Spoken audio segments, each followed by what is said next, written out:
नमस्कार दर्शकों, आप देख रहे हैं न्यूज टुडे, जिसमें हर खबर है जरूरी और हर विश्लेषण है खास। बात करते हैं मुख्य सुर्खियों की। भारत की पहली स्वदेशी सेमीकंडक्टर चिप 2025 तक उत्पादन के लिए तैयार हो जाएगी।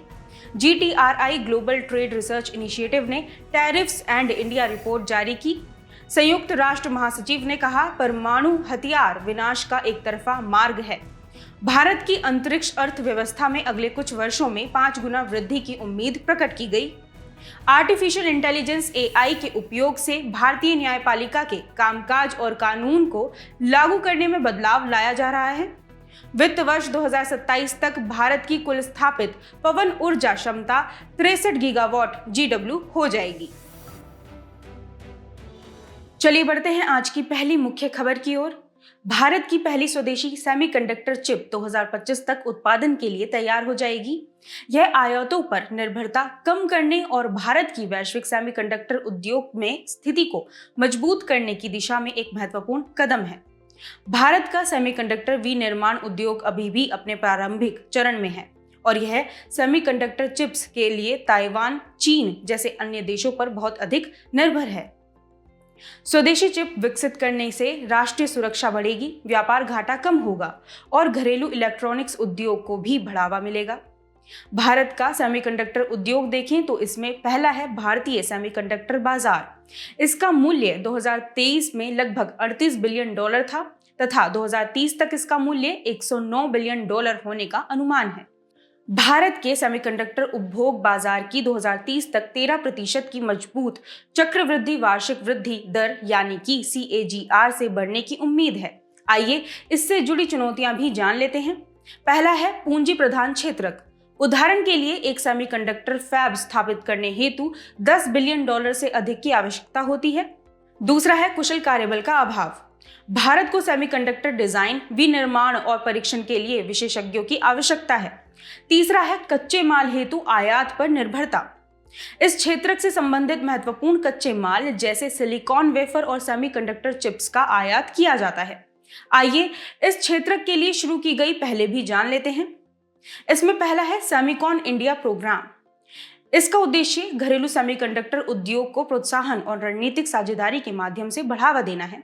दूसरा है इंडिया सेमीकंडक्टर मिशन।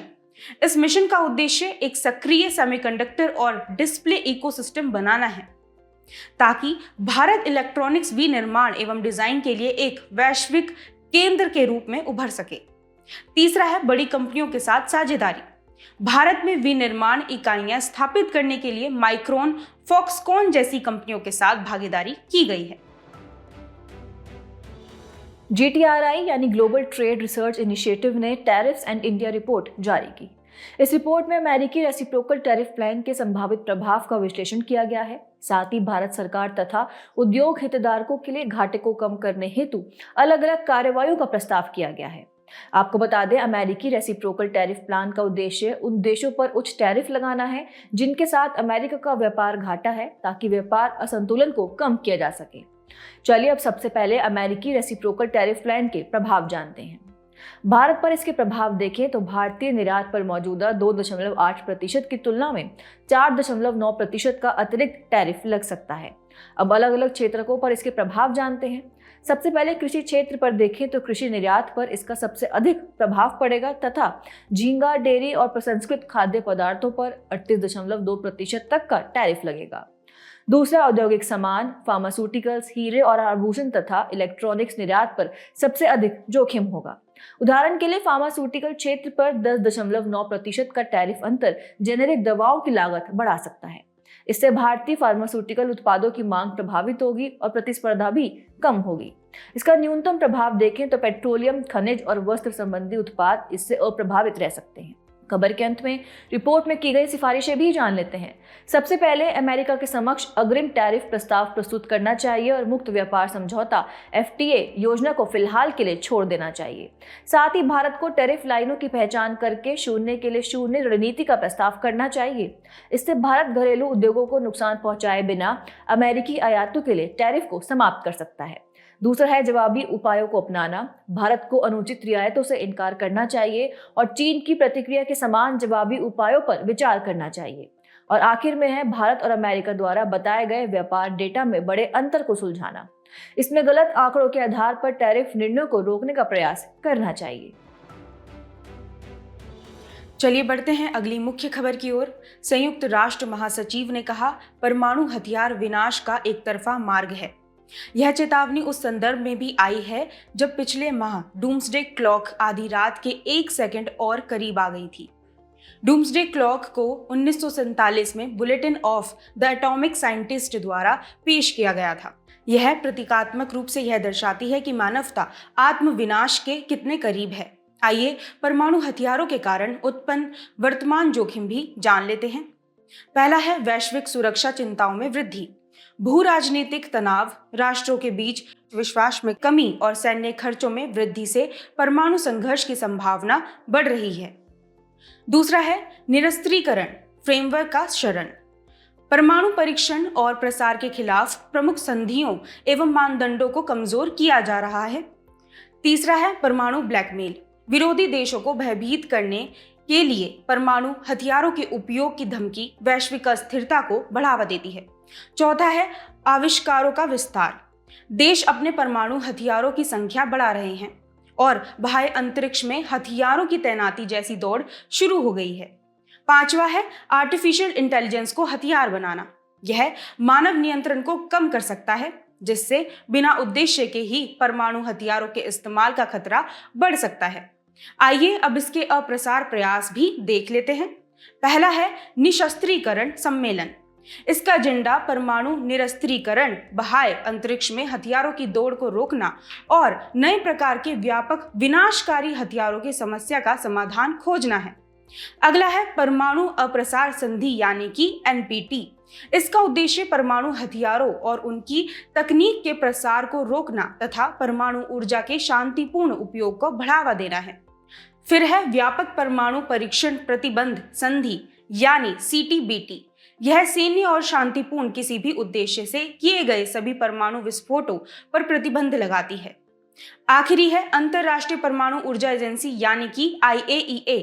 यह परमाणु ऊर्जा के शांतिपूर्ण उपयोग में वैज्ञानिक और तकनीकी सहयोग के लिए दुनिया के अग्रणी अंतर सरकारी मंच के रूप में कार्य करती है। भारत की अंतरिक्ष अर्थव्यवस्था में अगले कुछ वर्षों में 5 गुना वृद्धि की उम्मीद प्रकट की गई। भारत की अंतरिक्ष अर्थव्यवस्था 5 गुना वृद्धि के साथ विकसित भारत 2047 के विजन में महत्वपूर्ण योगदान देगी। चलिए सबसे पहले भारत की अंतरिक्ष अर्थव्यवस्था जानते हैं।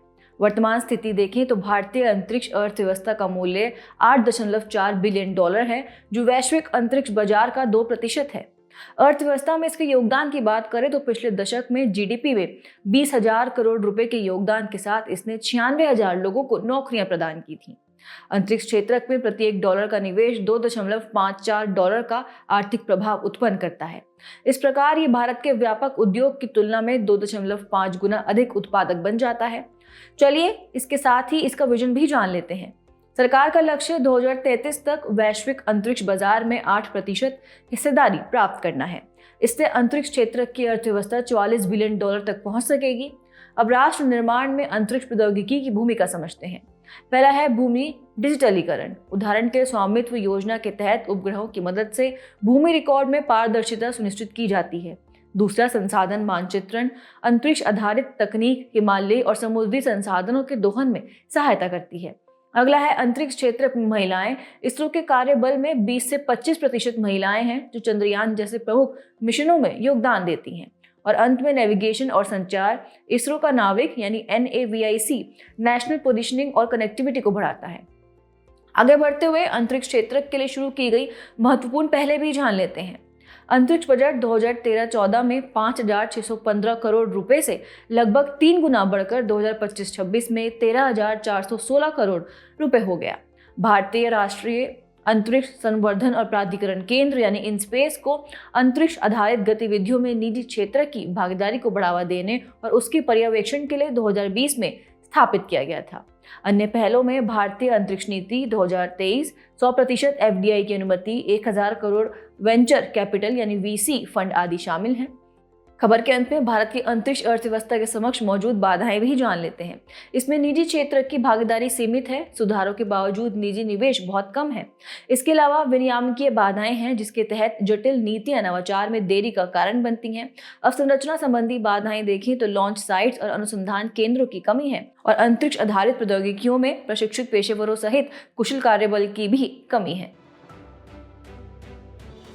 चलिए बढ़ते हैं अगली मुख्य खबर की ओर। आर्टिफिशियल इंटेलिजेंस एआई के उपयोग से भारतीय न्यायपालिका के कामकाज और कानून को लागू करने में बदलाव लाया जा रहा है।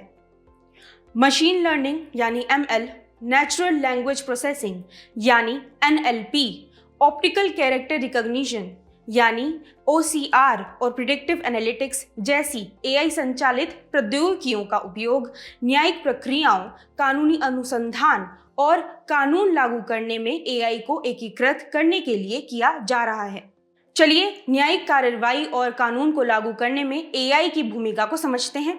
पहला है डिजिटल ट्रांसफॉर्मेशन के माध्यम से न्यायिक प्रक्रियाओं का आधुनिकीकरण। उदाहरण के लिए ई कोर्ट्स परियोजना का तीसरा चरण केस प्रबंधन और कानूनी अनुसंधान में सुधार करने, पूर्वानुमान एनालिटिक्स का उपयोग करके संभावित देरी व स्थगन का पूर्वानुमान लगाने आदि के लिए एआई समाधानों को एकीकृत करता है। दूसरा है निर्णयों का अनुवाद और सभी भाषाओं में सुलभता। एआई असिस्टेड टूल्स का उपयोग करके सुप्रीम कोर्ट के 31,000 से अधिक फैसले 16 क्षेत्रीय भाषाओं में अनुवाद किए गए हैं।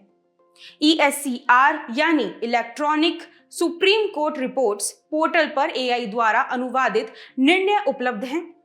तीसरा है कानून को लागू करना और अपराध की रोकथाम। एआई का उपयोग अपराधों की पहचान, निगरानी और अपराधों की जांच प्रणाली को मजबूत करने के लिए किया जा रहा है। पूर्वानुमान आधारित पुलिसिंग को समझें। एआई मॉडल अपराध के पैटर्न, हाई रिस्क क्षेत्रों और अपराधियों के व्यवहार का विश्लेषण कर कानून प्रवर्तन एजेंसियों को सक्रिय कदम उठाने में सहायता प्रदान कर रहे हैं।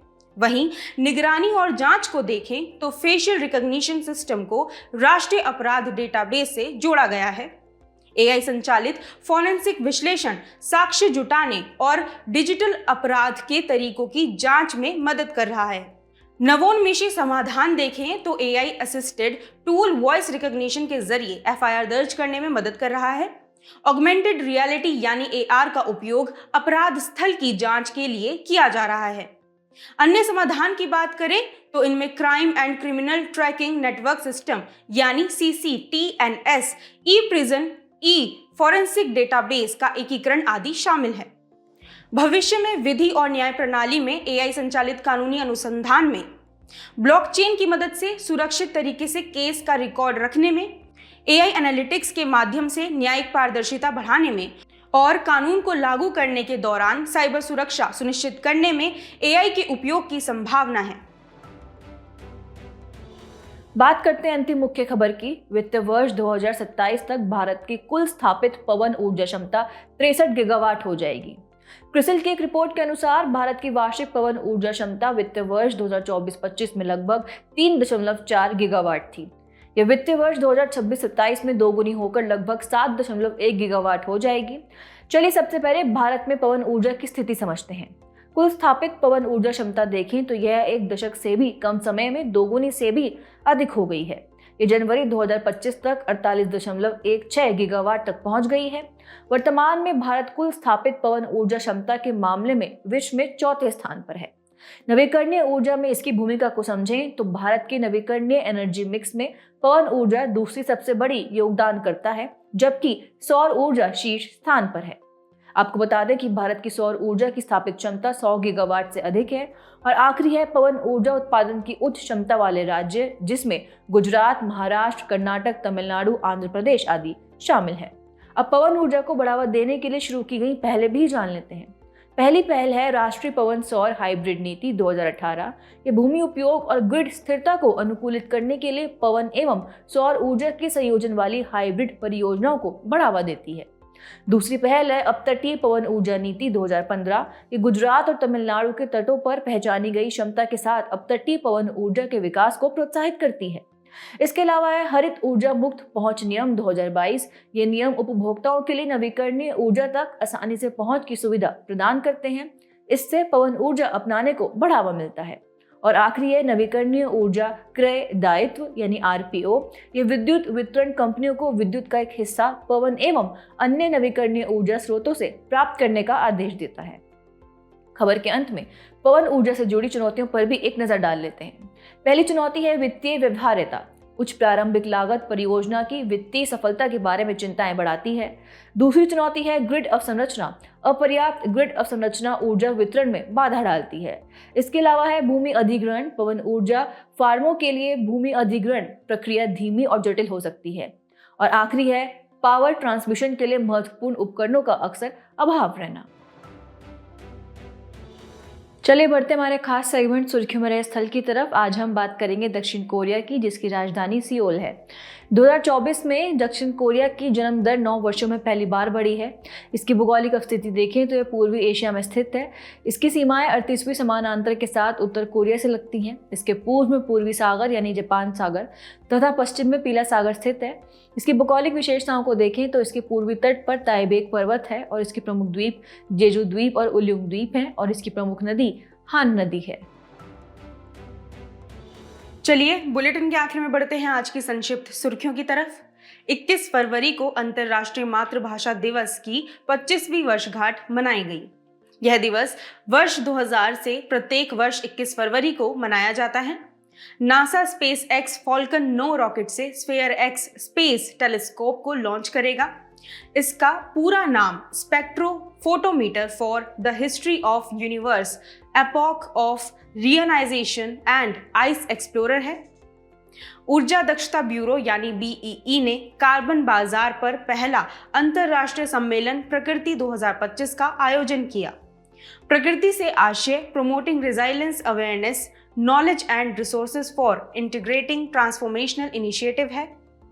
सरकारी ई-मार्केट प्लेस यानी GEM पर स्वायत्त पहल के रूपांतरकारी प्रभाव के 6 वर्ष पूरे हुए। स्वालबार्ड ग्लोबल सीड वॉल्ट में 14,000 से अधिक नए सैंपल्स आए हैं। इसे आर्कटिक डूम्सडे सीड वॉल्ट के नाम से भी जाना जाता है।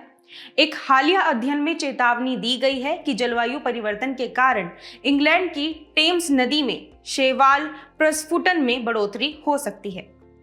हालिया अध्ययन से पता चला है कि समृद्ध देशों में किए गए संरक्षण प्रयास अन्य देशों में जैव विविधता की हानि को बढ़ा सकते हैं। हाल ही में राष्ट्रीय सांख्यिकी कार्यालय यानी NSO ने 2024 के लिए दूसरा टाइम यूज सर्वे यानी TUS जारी किया। यह जनसंख्या द्वारा अलग अलग गतिविधियों पर व्यतीत किए गए समय को मापने के लिए एक फ्रेमवर्क प्रदान करता है। जाने से पहले आपकी समझ की परीक्षा के लिए डालते हैं एक नजर हमारे स्पेशल सेगमेंट प्रश्नोत्तरी पर।